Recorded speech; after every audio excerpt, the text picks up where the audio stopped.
Hello, everyone, and welcome to this week's episode of the Disney Dining Show. I'm your host, Pete Werner, joined at the table this week by my good friend, Steve Porter. Hello. Denny Sunderly. Hey there. And our associate producer, Corey Fiescanaro. Hi, guys. And this week, we are going to talk about our favorite dishes at Walt Disney World. And, you know, I think because we do these shows, this list was not difficult for me to come up with at all. I was able to bang this one out very, very, very quickly. So I think we each have about 4 or 5. And so I'll go through mine. We just recently did a review of Chefs de France, and these are in no particular order, by the way. The lobster bisque at Chefs de France, as I explained in that review, absolutely positively one of my favorite dishes at Walt Disney World. It's something that, and I rank this, I put these on the list because pretty much every time I'm in one of these restaurants, I order this. I order these things. So lobster bisque certainly goes on that list.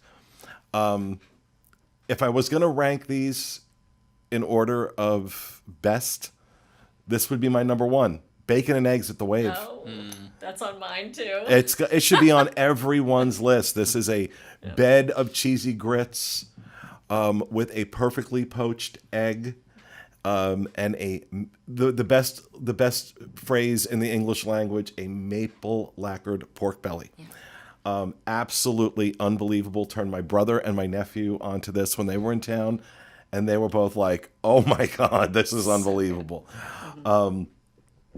Although I will say this, the last couple times I've had it, I found the pork belly a little overcooked, and I mentioned that to them. So the other one on my list is the off-menu filet and mac and cheese at Gico.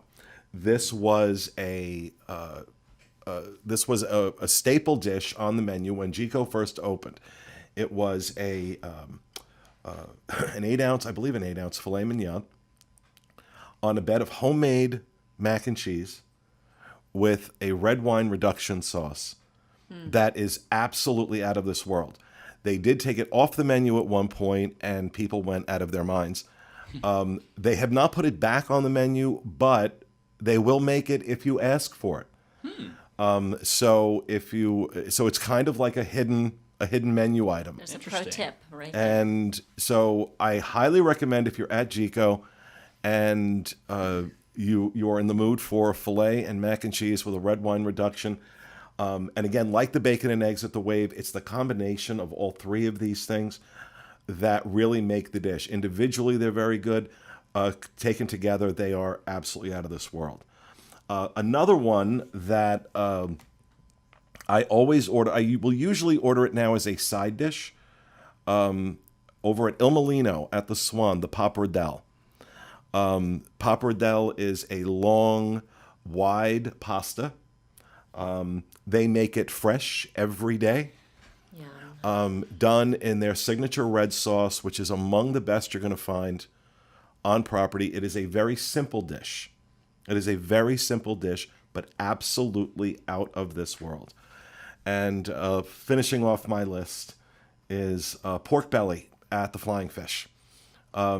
This is always outstanding. This is always an absolutely incredible dish. All of these are very consistent. I have them a lot. I have them when I go into these restaurants. And they are always, always, always consistent. Flying Fish in general, I still think one of the most underrated restaurants at Walt Disney World for a signature experience. You can't really go wrong. So those are my 5. Denny, let's go over to you. Okay, so again, in no particular order, our family ends up at Grand Floridian Cafe a good amount, and it's just, there's something approachable there for every member of the family, and it's good. And so the miso glazed salmon is one of my very favorite things. I personally ask for it well done, just because I like my meat on the well side of things, but they'll do whatever you want. And it is just that glaze, the miso glaze on top, perfectly just makes this crust that is just delectable on the salmon. Love it very, very much. So number 2, bacon and eggs at the Wave. And the Tillamook cheddar grits that you get that the pork belly sits in and the poached egg sits in are actually available if you're there in the morning and you get the buffet. They're available on the buffet, which is nice. So I didn't realize that. Yes, yeah. So, and they're so good. You don't get the pork belly, however. You got to come at dinner time for that. And we've made a trip to the Wave solely for that dish. That's so amazing. It's worth going out of your way for. It is. It is. The next one is now called the Batuan Beef Pot Roast. So at Star Wars Galaxy's Edge at Docking Bay 7. So I've got a couple counter service things that I absolutely adore. I will go into Disney's Hollywood Studios just for that pot roast. It is so good. And Steve, that's what you had. Yes, it's very good. When we reviewed it, I just love the mushrooms and the pairing of the pasta. They do a great job. The next one is the filet at the Brown Derby. The combination of the filet with the Cobb salad. Sometimes my husband and I just go and just have a Cobb salad, and it's nice and it's light, and you're in this just amazing atmosphere in there. It's just the environment is lovely. But their filet is incredible. If you like a good filet, it'll set you back $49. So this is a special occasion filet, but it is wonderful. And speaking of filet, my last thing on my list is the filet at Citrico's. That to me, and I've tried a lot of steaks and fillets on property, that to me right now is beating out like Yachtsman. It's beating out the other ones that I've had. I love that filet at Citrico's. I don't know if this is anybody else's experience, but I'm finding that a lot of things are beating out the steak at Yachtsman. I agree. Lately, that Yachtsman went from being the premier place on property to get steak to kind of secondary. And I'm hearing that from a lot of, that certainly has been my experience. I'm hearing that from a lot of people. I think of Yachtsman as kind of middle of the pack. I can think of 4 or 5 places maybe even that I would prefer a filet at over Yachtsman. I still like it, but yeah, it might have lost a little bit of its shine. I do have an honorable mention. So the cheeseburger pods at Satuli Canteen. If those are really good. How I love those things, and I'll just make a beeline from the front of the park straight over to Satuli for those. And again, another nice approachable thing. If you've got children in the park with you, or you just don't want to try one of the big bowls, just get those cheeseburger pods. You'll enjoy them. All right, thank you, Denny. Steve. So I'm going to start off right off the top with probably the most expensive thing, but at California Grill, the Oak Fire Filet is my favorite steak at Walt Disney World. It's so good. It used to be Jico's Oak Fire Filet, but for whatever reason, I feel like California Grill's is just that much. I don't know if it's just the surroundings or what, but it's so delicious. It's always cooked perfectly. I ask for medium rare. I get medium rare, unlike some places that we've been to, unfortunately. And it's just perfectly cooked. It's so delicious. And it's a good portion. So and just to interrupt real quick, for me, it would have been the if they still had it on the menu, it would have been the cowboy ribeye that they used to do at a California Grill, which inexplicably they removed from the menu. It was absolutely the best steak on property, but they've taken it off the menu and broke my heart. I still love them, but. Next on the list, well, again, no order, but I love the gyro from Harambe Market in Animal Kingdom. It's kind of, unfortunately, a little bit, the line there always takes forever. That's the only thing I don't like about it, so I don't have it as much as I'd like to, especially when Satuli is so good and the line isn't so crazy. But if the line wasn't so long, or if I just think to mobile order, which I probably should, I love the gyro there. And it comes with like a little side. What is it? Like a gyro. Like a gyro? A gyro. Gyro. That's what New Jersey people call it. Yeah, we call it gyro. Yeah. Because a euro is like money I spend when I'm in France. Yes. Well, gyro or gyro or however you prefer to call it, it is delicious, and it comes with a little like cup of salad, like corn, and like it's just really fresh to have. And correct me, gyro, it's lamb, right? Yes. Yeah. And it's cooked perfectly. It's so tender. The flavor is amazing, especially considering it's a quick service option. And gyros are normally very cheap, but I love it. It's outstanding. Next on the list, we just talked about this at Haleo.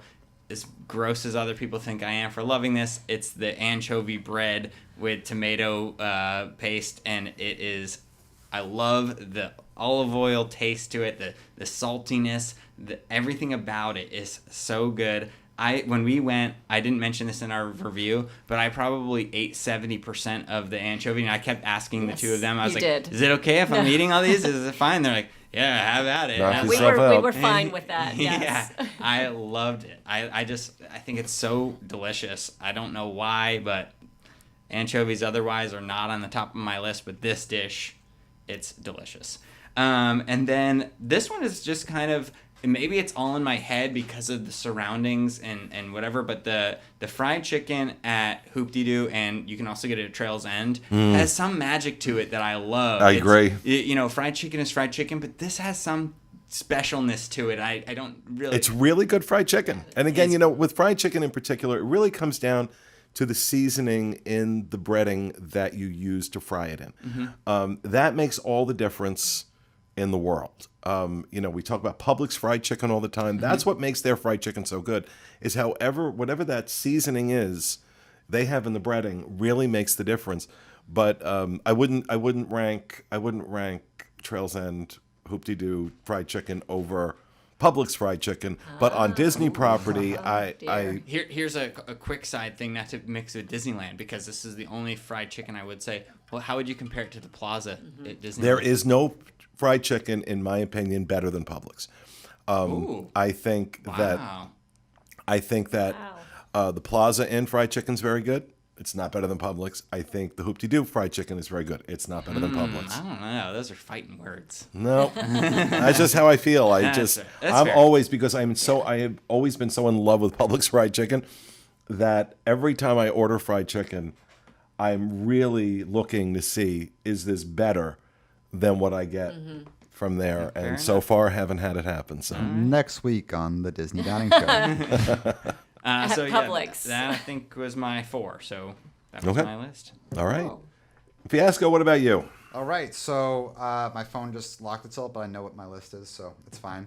I am from New England, and people from New England, or most of us, really like some good fried seafood right there on the water. Clam strips are my favorite. In Florida, very, very hard to get, but you can get them at the Boathouse. Nice basket of clam strips and fries. I love it so much. I haven't really found anywhere. I've gotten a few suggestions I haven't gone out to yet. But as far as on property is concerned, it's hard to find some good clam strips. And these are good clam strips. So that brings in my number 5. These aren't necessarily in an order except for the last one. The last one is definitely my number 1. But next is Jungle Skipper Canteen that tastes like chicken because it is. Now, Jungle Skipper has a fairly adventurous menu. Kind of scares some people away, like you see the full fish head and everything like that. Scary to some people. This is just fried chicken with a chili glaze. They got some nice diced vegetables, and on the same topic of fried chicken like we were just on, this is my favorite fried chicken. This is the taste like chicken because it is. I made a quick change while you guys were talking because as you guys were talking about appetizer choices, I was like, well, I need to talk about this then. But I would like to mention what I decided to admit or pull off for this item was the brown derby filet because it is so good. So there's my honorable mention right there. I don't even like ketchup, but they have like this sweet and like a little bit of a spicy ketchup. It's so good. I love it there too. But I added the Sebastian's pull-apart rolls. It should be illegal. Good pick. It should be illegal how good these are. They are very good. They got the Jamaican jerk oil. They got mango oil, and then they have another oil too. But it's ridiculously good. Next up is a little bit of a controversial location, and that's at Yak and Yeti. I know we could throw a lot of punches at Yak and Yeti, but their tiki masala or tikka masala. See, my lizard's name is Tiki, and sometimes me and Haley goof around and call things silly names, like we call tikka masala tiki masala, and then I ingrain in my brain that that's what it's actually called. It's not. Okay, but their chicken tikka masala is so ridiculously good. I love myself some of that, and that is probably the best version of it that I've had there at Yak and Yeti. Although I understand people's punches they throw at the restaurant. I've gotten some of the Chinese food inspired options there, and they're lacking. Number one, definitely number one, the Jico filet.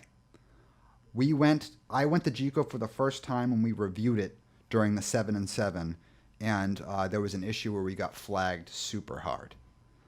So we didn't really know if we were having an authentic experience or not. I've since been back 6 times. And every single time, I said when we were there the first time, I said, this is going to be the first 10 I give. And every single time I've been back, it's been just perfection. I mean, I could go off on the appetizers and desserts too, on like how much I just love everything about this restaurant. I could go off on about the atmosphere, about how much everything is just the best.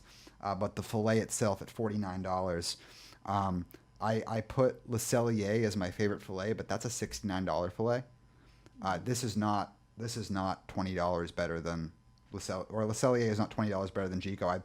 I would even argue that Jico I prefer it more. It's just ridiculous. The asparagus too, the potatoes that it comes with. And I mean, this is a personal preference kind of thing. A lot of times filet come with cheesy potatoes. This is just like a sweet potato mash. The filet at Jico, it is just, I could not sing higher praises about a piece of food. Wow. Okay.